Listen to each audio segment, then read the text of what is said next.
Hello, welcome to Gee Whiz Education's onboarding webinar number 4, Gee Whiz and Assessment. This is the fourth in a series of 4 onboarding webinars for providers looking to learn more about the Gee Whiz curriculum.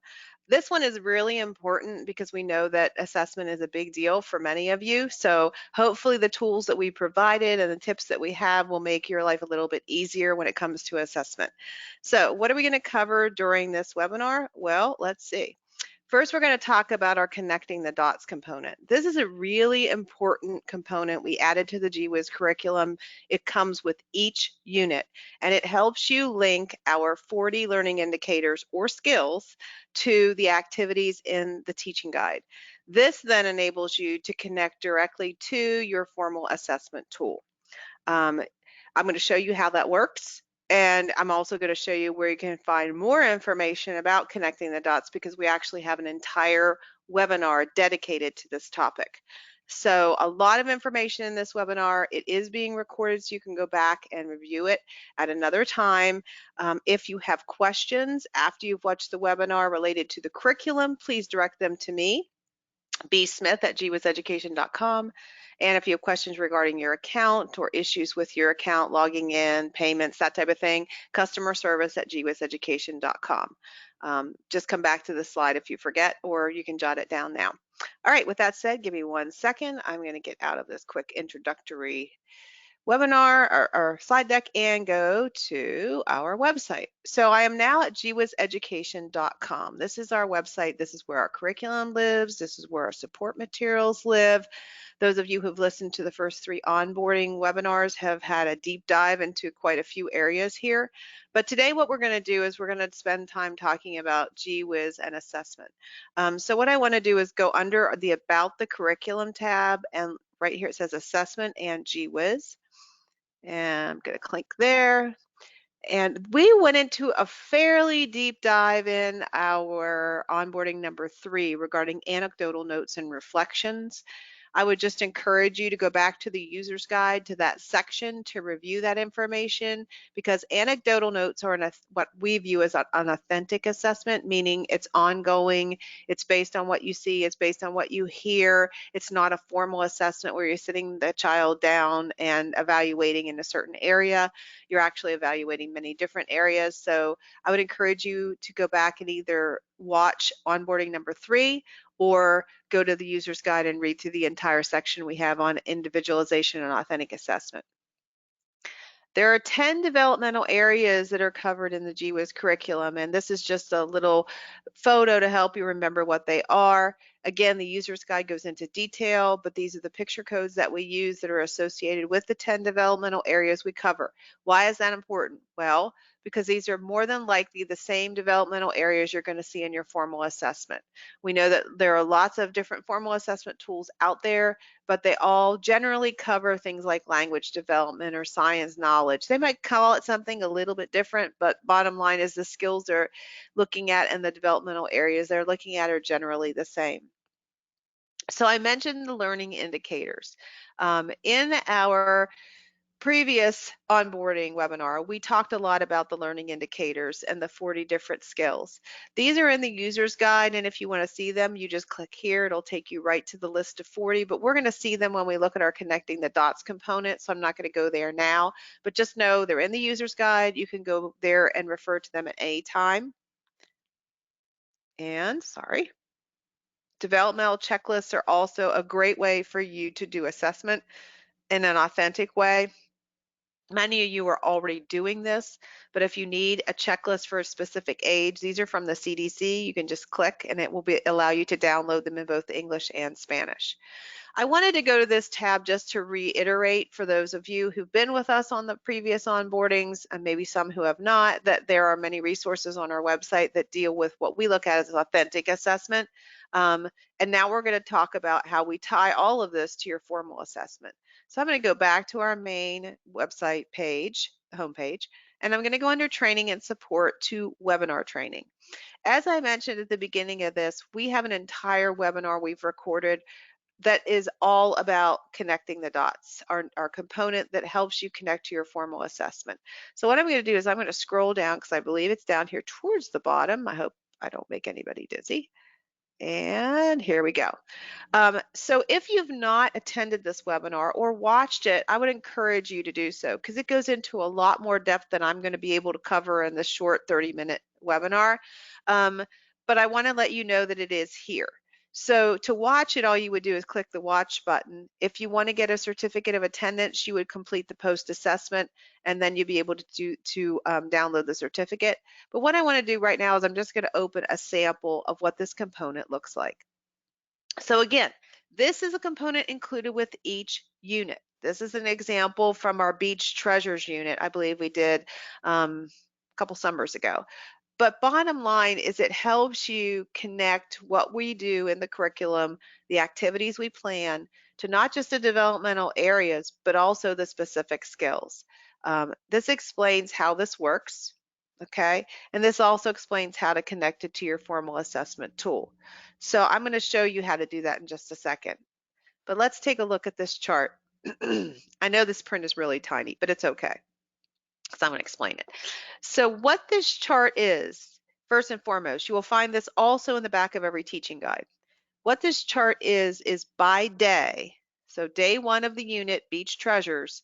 Here's our Exploring Together activity for day 1, our 2 center activities for day 1, and our infant activity for day 1. And then you see all these codes, and I'm going to blow this up just a little bit. So LD1, LD2, LD3, etc. If you were with us for our onboarding number 1 and number 2, you'll know that these are our learning indicators or our skills. These are in the I just mentioned a minute ago in the user's guide. There's a section that has all of them listed, what LD1, LD2, and LD3 and LD4 mean. But you don't need to go there, and I'll show you why in just a second.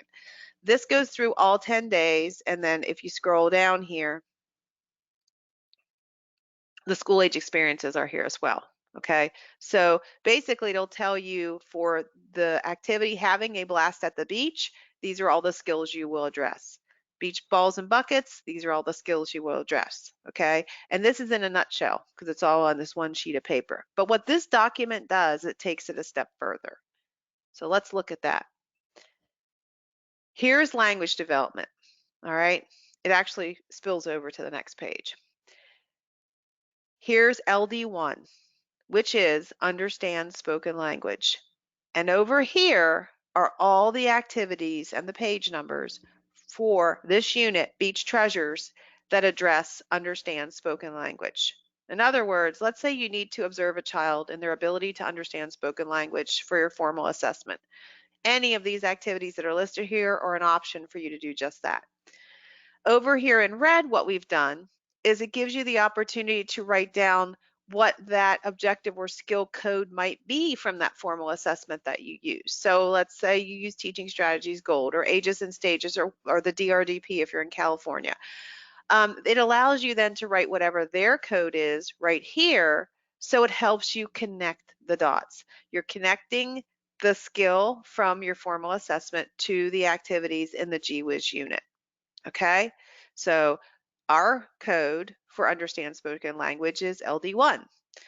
A formal assessment tools code might be LD-A3 or something. I'm just making that up. Anyway, it allows you to write that here. So what it is helping you to do is it's helping you to make sure that you are assessing the children as you are doing activities, and it connects those dots for you. It also provides opportunities over here for you to add your own activities, or if you've planned your own activities, you can jot them down here if they address spoken language. Okay, so let's look at some other skills. So this just goes through literally all of the skills, that all 40 of them. So okay, and now we go on to, in the yellow box, now we're going to look at literacy knowledge, which is another of the developmental areas that Gee Whiz addresses. LK1 shows an interest in books and understand stories are a way of sharing information. These are all the activities that address that skill.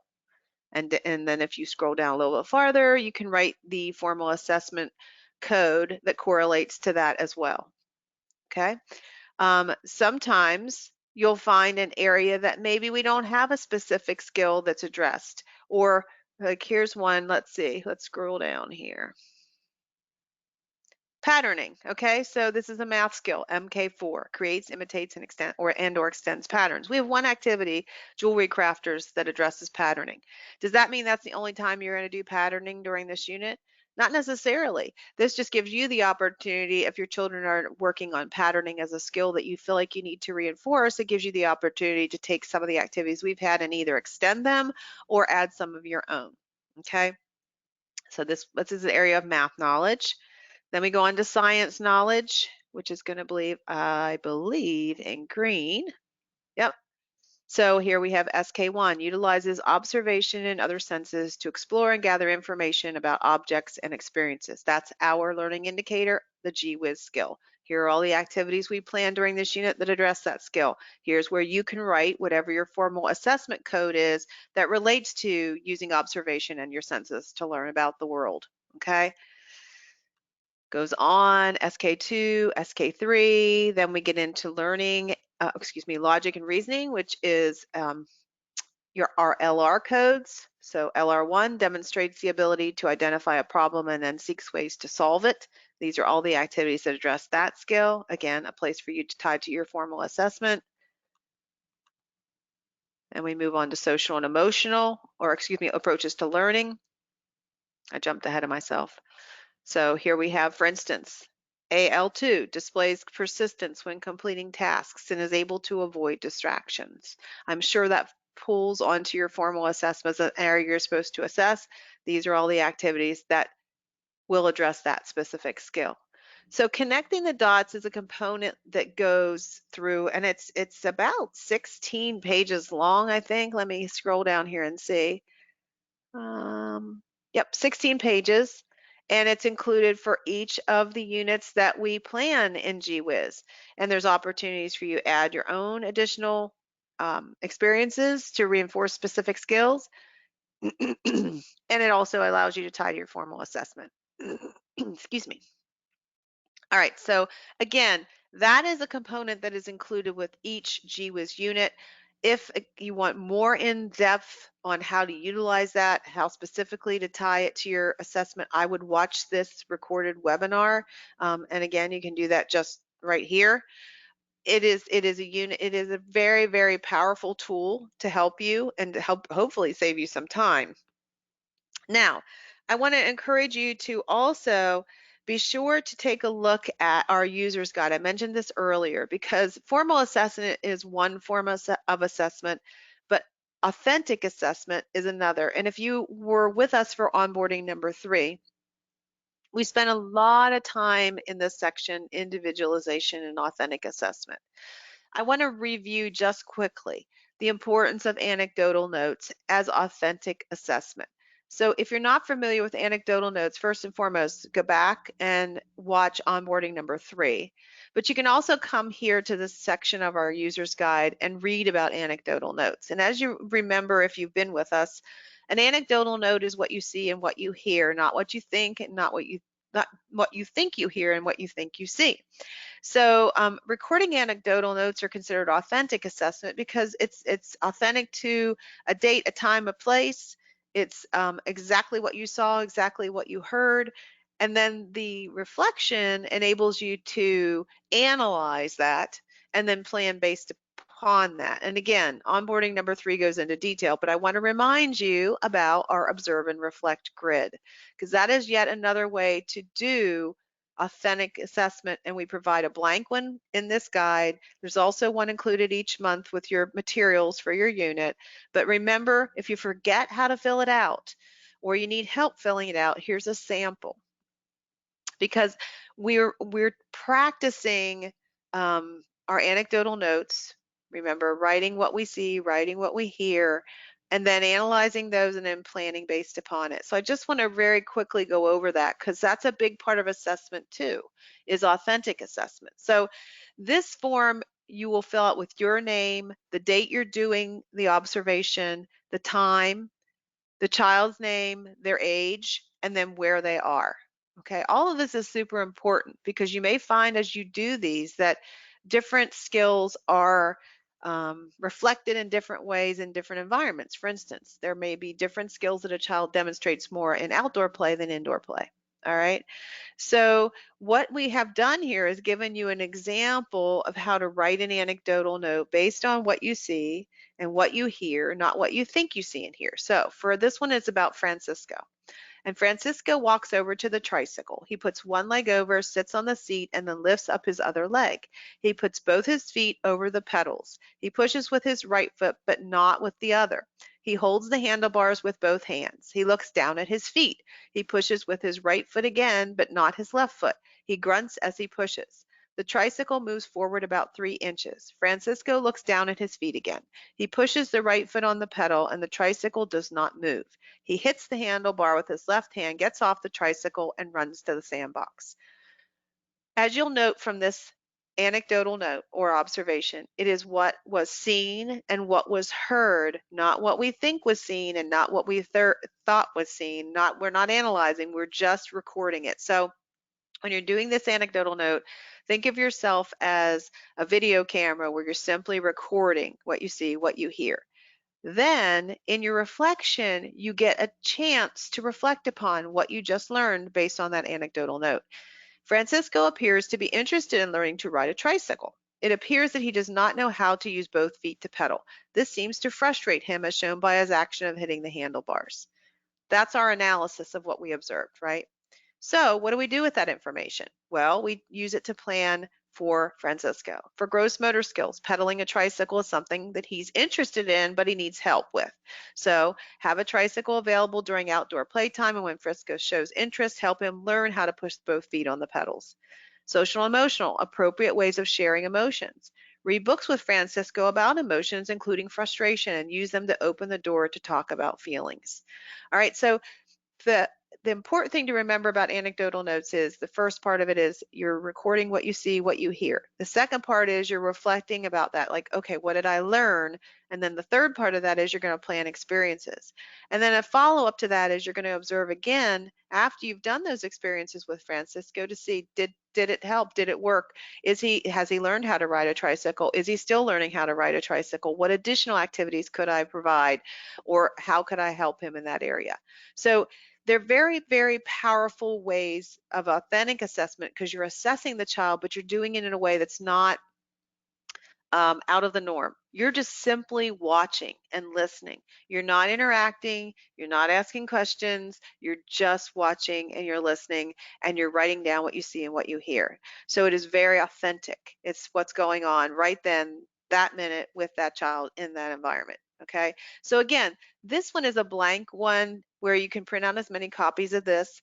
I mentioned in onboarding number 3, with most Gee Whiz materials, we ask you to print only 12 copies. This is an exception. You can print as many copies as this as you need.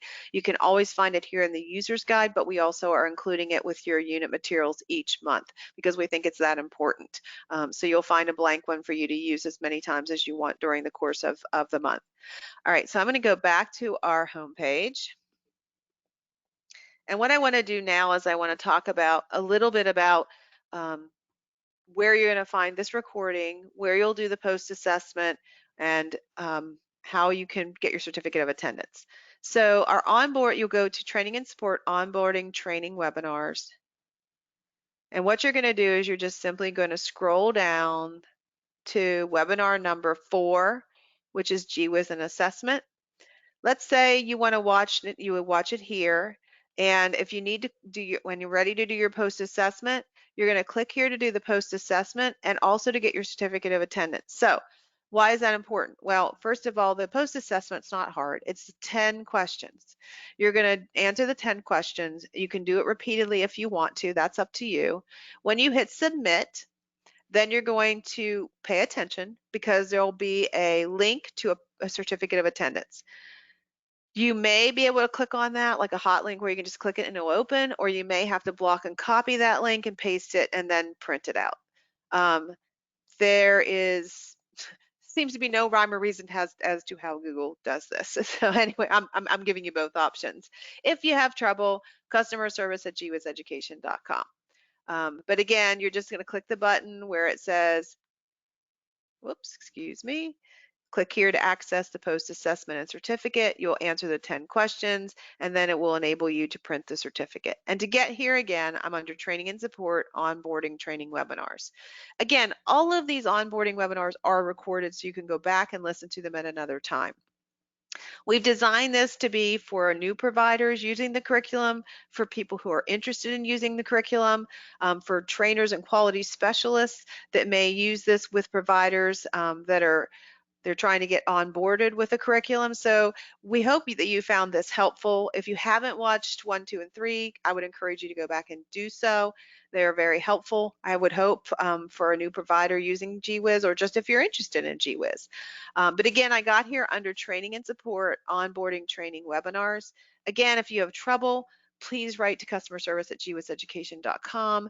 If you have questions about the curriculum or any of the content within the onboarding webinars, you can reach out to me, Beth Smith, at bsmith@geewhizeducation.com.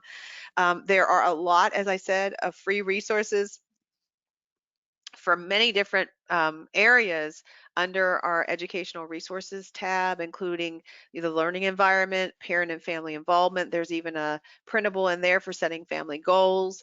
There's a ton of resources under resources for providers. We don't write holidays and seasons into the curriculum, but you can find holiday and seasonal activities here as the holidays and seasons come up. There's resources for families under here. Tons of information about the curriculum under here as well, including our state alignments and approvals.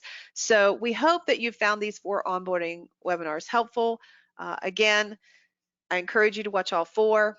If you have any issues or have any additional questions, please reach out to me. And thank you so much for joining us. We hope that this is a great way for you to start using the Gee Whiz curriculum. Bye.